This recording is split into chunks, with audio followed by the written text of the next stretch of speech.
What I'm going to run through now is a full body mobility warm-up for the neck, spine, shoulders, and the lower body.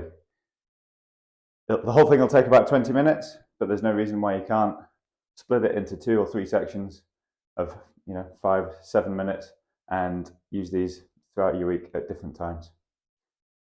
A big part of the warm-up are going to be what we call CARs, controlled articular rotations. So that's taking any joint through its full range of motion. When we're doing these, it's really important that we brace the rest of the body so we get a nice stance and hold a good bit of tension through our core and through the rest of our body, so that the only movement we've got is in that one particular joint. We're not swinging all over the place, compensating for a lack of movement here by moving everything else instead. Okay, let's get going. So we're going to start with some neck CARs. So stand up nice and tall, brace the body, and we're going to come down with the neck into flexion, a bit of rotation,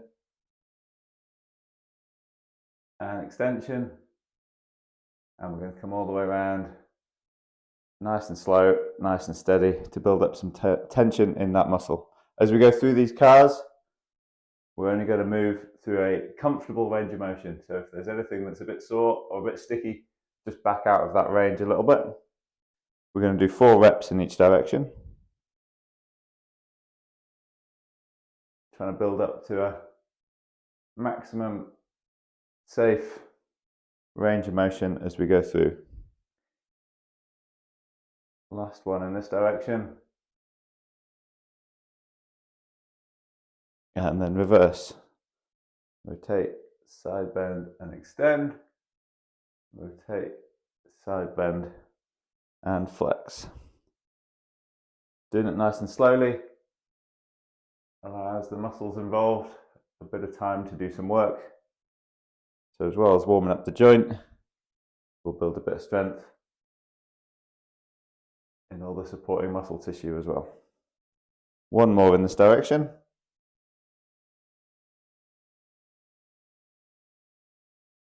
Okay, and then we're going to go on to CARs for our thoracic spine. So cross your arms across your chest, flex down with your neck, a little bit of a bend in your upper back, and then we'll do the same thing. So we're going to side bend, rotate and extend, side bend, rotate and flex. We'll just do 3 in each direction. Keep a nice brace stance, nice wide stance so that your hips aren't moving. And getting full range through your spine. So back the other way.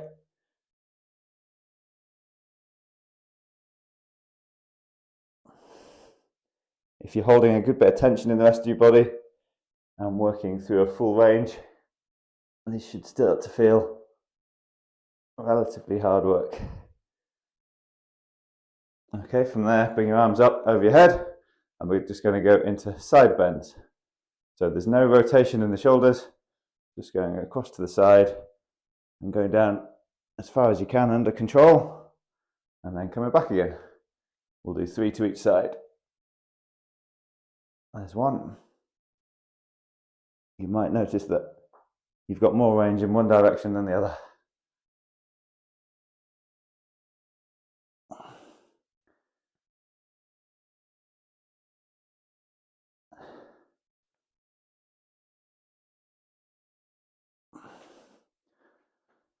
From here, we're just going to go into some roll downs. So starting at the neck, 1 vertebra at a time, bending down, nice and slow, down to full flexion. Coming back up is the same again, 1 vertebra at a time. So the last thing that comes up is the head.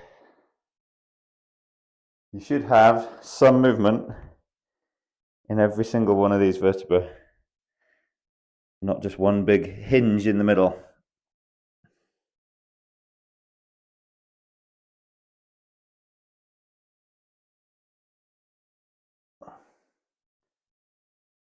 While we're stood up, we'll get some shoulder mobility. So we're going to stand up and brace the body nice and still. And with our thumbs up, we're going to bring the arms up above the head. As we get towards full extension, we're going to need to internally rotate, so bring the thumbs through and forward so that we can get full range, fighting for more internal rotation as you bring your arms back behind and then reverse. So extend behind you, bring your thumbs through and up to external rotation to get full range above your head, and then come back down and through.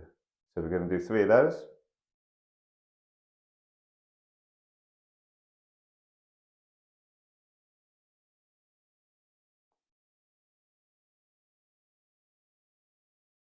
Working hard for full range and control through the full movement. Last one. Trying to aim for a speed that you can be consistent throughout. You're not speeding up and slowing down through the movement.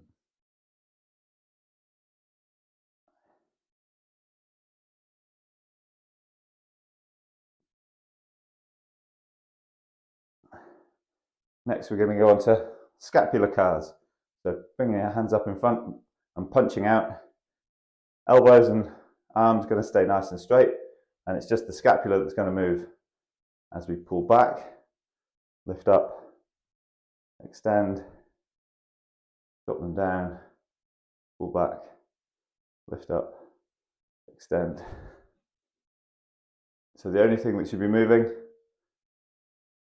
are the scapulas, the shoulder blades, as they glide up and over your upper spine. 4 in that direction, and then 4 around the other way.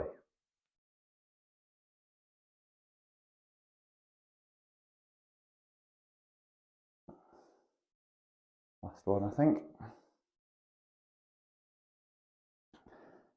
Next, we're going to go for some wrist cars. To keep the movement only happening at the wrist, clamp it still, and then just nice and slowly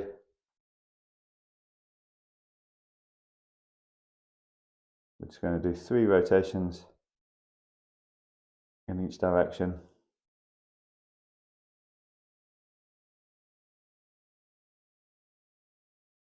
There's no movement at the elbow, and the forearm isn't rotating and twisting through. Back the other way.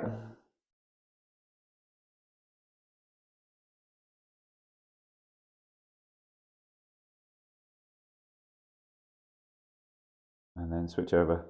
Clamp the forearm still, make a good fist, and rotate round. It's normal to have a bit of clicking and clunking, but if anything's painful, just back out of that part of the range. Find whatever movement you can do pain-free. And back the other way.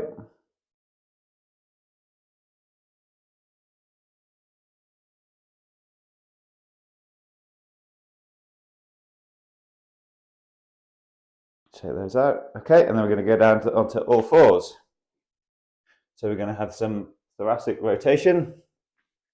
So if you set yourself up so your hips are over your knees, wrists are under your shoulders, put one hand onto your temple, and just rotate through to lift that elbow towards the sky. I'm going to do 6 of these. Once you've got your range, you can add a little squeeze at the top. So just squeeze that last little bit of range on your last 3 reps. Switch over.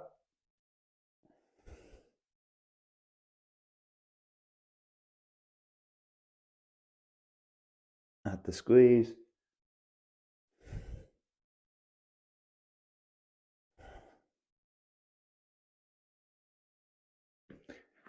Same again, but we're going to reach all the way through with a straight arm and reach all the way up. So rather than being sort of focused on our thoracic spine, this will get a bit more down into our lumbar. And we can just do 3 of those on each side.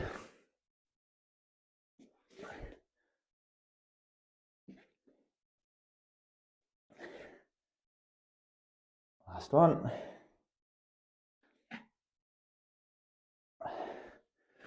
The next thing we're going to do in this position is what's known as spinal segmentation. So it's a little bit like our yoga cat-cow, get full flexion and extension, but rather than doing it all at once, to get better control, we're going to move one vertebra at a time. So if we come up into full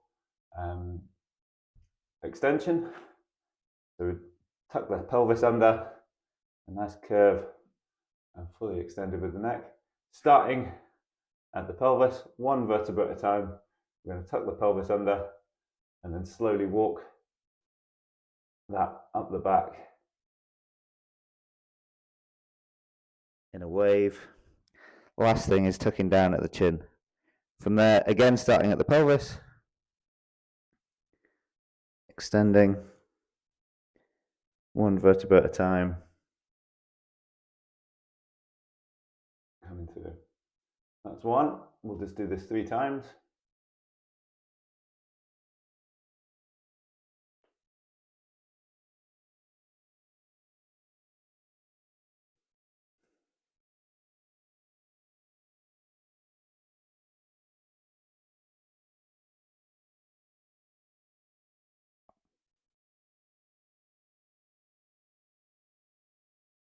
Okay.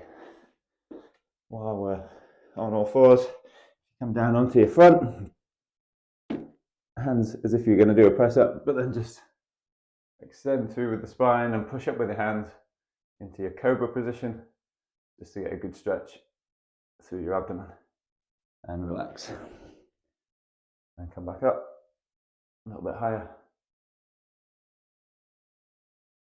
and relax. And one last time. Deep breath in and relax. From here, we're going to flip onto our backs. Arms out to either side. Bring your knees up towards horizontal. So this is going to be rotations for your lower back. I'm going to start just rotating and letting the knees drop towards the floor. All the time keeping my shoulders pinned down on the floor. If I can't get my knees all the way to the ground, I'm just going to get as far as they comfortably can. I'm just going to pause for a second. Then I'm going to come up and go the other way. At that full range without this shoulder lifting, just pause and then come back. We're going to do 3 each side, and you might find that you get a little bit more range each time. If you can get your knees all the way to the floor, just relax there for a second before going back the other way.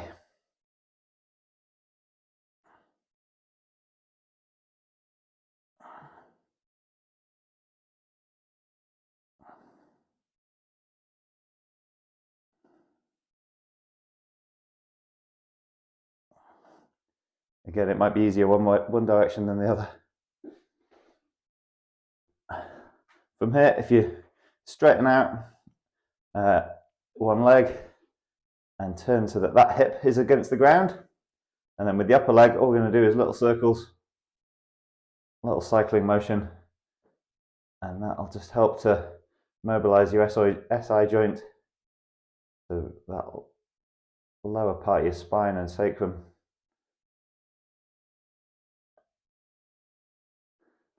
And then same the other way, straighten out the left leg, turn onto that hip, keeping your shoulders on the ground, and just a bit of easy movement with that leg.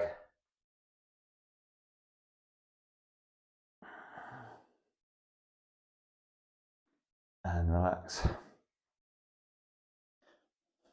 This last one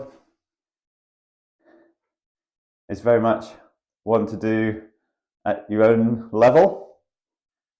In yoga, it's known as the plow pose. Again, it's really focusing on that idea of being able to move one vertebra independently from all the other, so that you should have some movement at every single one of those joints, not just lots of them locked together, not moving, and just one hinging in the middle. So if you bring your knees up, can you lift one vertebra at a time off the floor and see how far that can get you? It might be that you can get your feet all the way to the ground. But honestly, that's unlikely to start with. So as far as you can get, try and relax in that position and let the weight of your legs try and relax the muscles down so that one vertebra at a time is then being put back down onto the floor.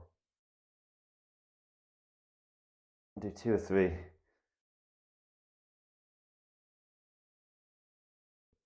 Rounds of that. That's our plough.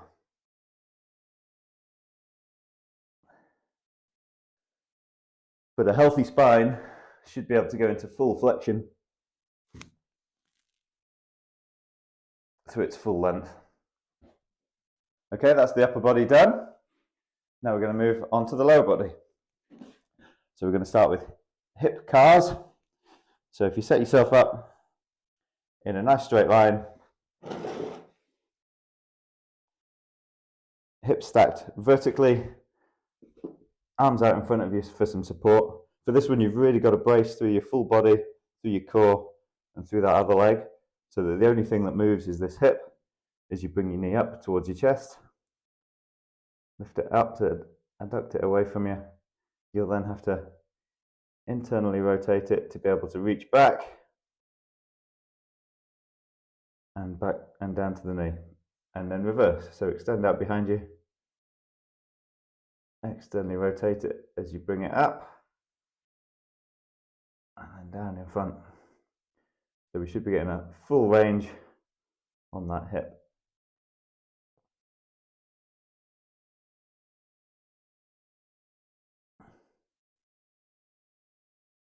As you get better at these, you get more control and you'll get greater range through the movement. To start with, just focus on really bracing everything else so that the work is all happening at that hip. Internal rotation, extension, and bring it back round. So your back should be really still. You don't want to be just flopping backwards and forwards as you do this, because then you've got no movement in that hip itself. So that's 3 on that side. Spin around the other way. Arms punched out in front of you, core braced nice and tight. Adduct that knee away, internal rotation as you reach back.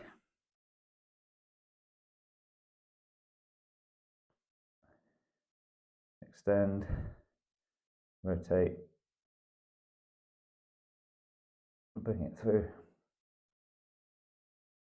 Fighting for good control. Keep it nice and smooth. And work for good range while keeping your core perfectly still.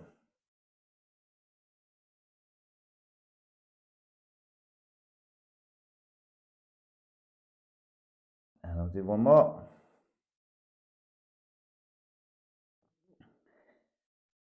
If you've got one side that's much weaker than the other or limited range, you can always do an extra rep.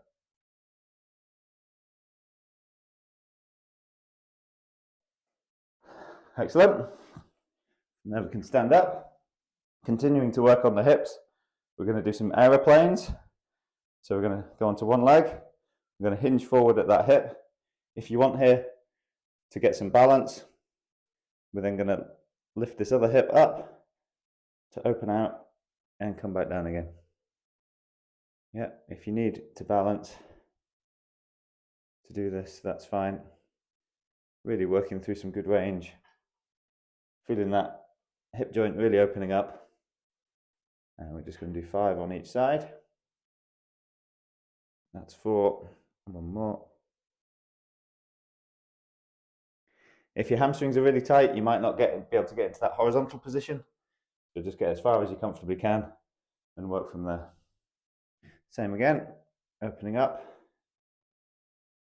and down, up and down. That's 3. 2 more.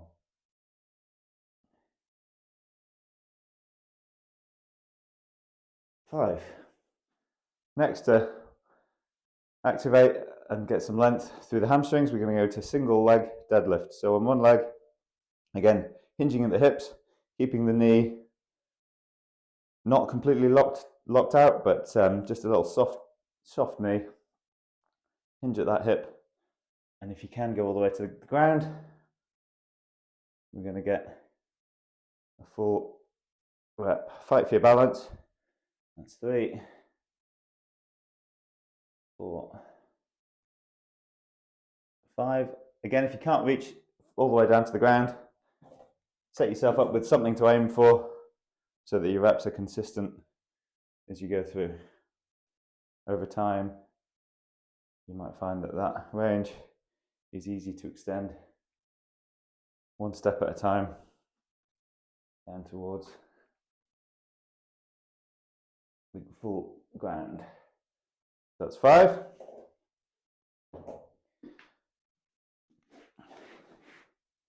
Next, we're going to come into Cossack squats. So we're going to take a really wide stance. We're going to go over onto one side and lift the other toes towards the sky. And then I'm going to cross that way.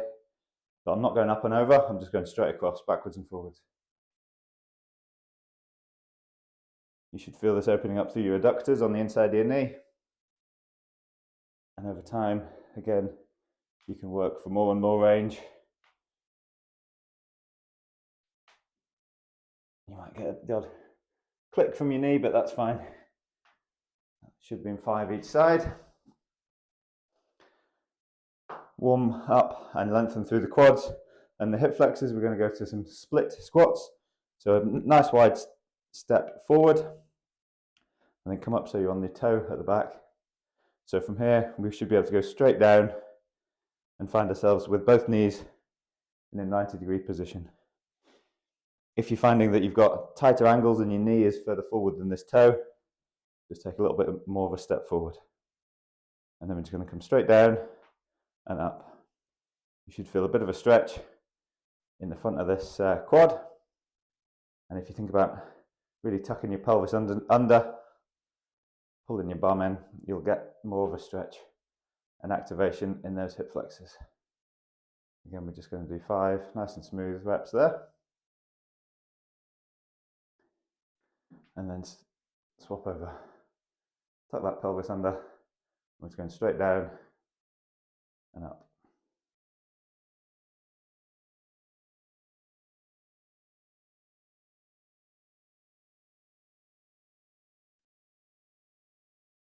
And now we want to get into a good squat position. So we start a squat by unlocking, by sending the hips back and then dropping down. And then we're just going to spend some time down in a good deep squat. If you can't get into this position, find something to hold on to and lean back down just to get as low as you can. And it's just about getting a bit of movement in this position and getting used to being able to be comfortable in the deepest part of whatever your squat is for yourself. Once we've warmed that position up, we can do some just light oscillations, even a little bit of a jump. Yeah, to build some good control at this full range. And then we can do the same in our split squat position. Just some light, gentle bounces, 4 or 5, and then change through. So really firing up those hip flexors and getting them ready to deal with loads in those full extended positions. Last but not least, we're down onto calves and shins. So we can start just opening up through the calves a little bit with some yoga-y down dog. Just kind of pedaling from one side to the other.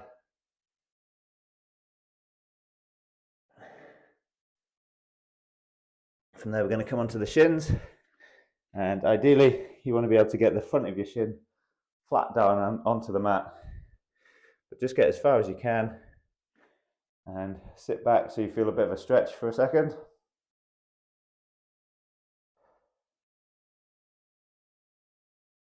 Ten, 20 seconds of that, and then we're going to make that active. So we're going to come up into what's known as a hovering cat, so lifting your knees off the mat and either just holding that position or if you've got the capacity for it, you can rock all the way back, keeping your knees off the ground. Yep, so you're eccentrically loading down through the front of that shin. Often once you've done those, you'll find you go back into that stretch and you've got a bit more range. While we're here, we'll get up onto the toes as well. Yeah, and just get a bit of a stretch through the bottom of your feet.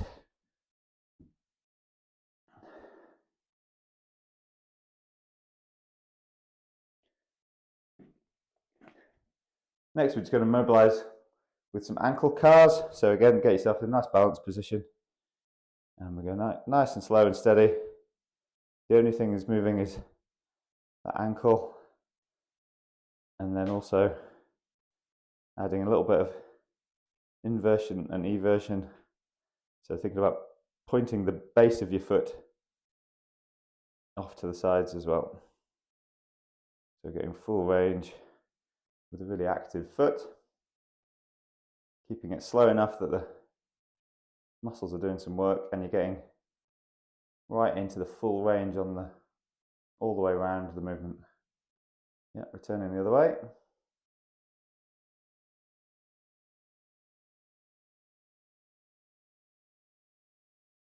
Taking the time to get some real good work happening here.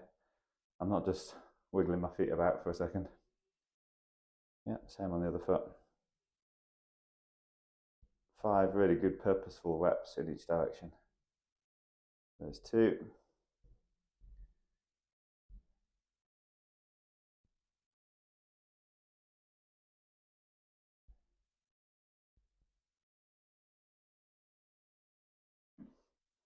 And that's it. Full body mobilization, bit of a warm up. You can do this before an activity, but you can also do it separately as a standalone session, and you'll definitely start to feel the benefit. You'll feel more mobile, you feel like you're moving better and ready to take on the day.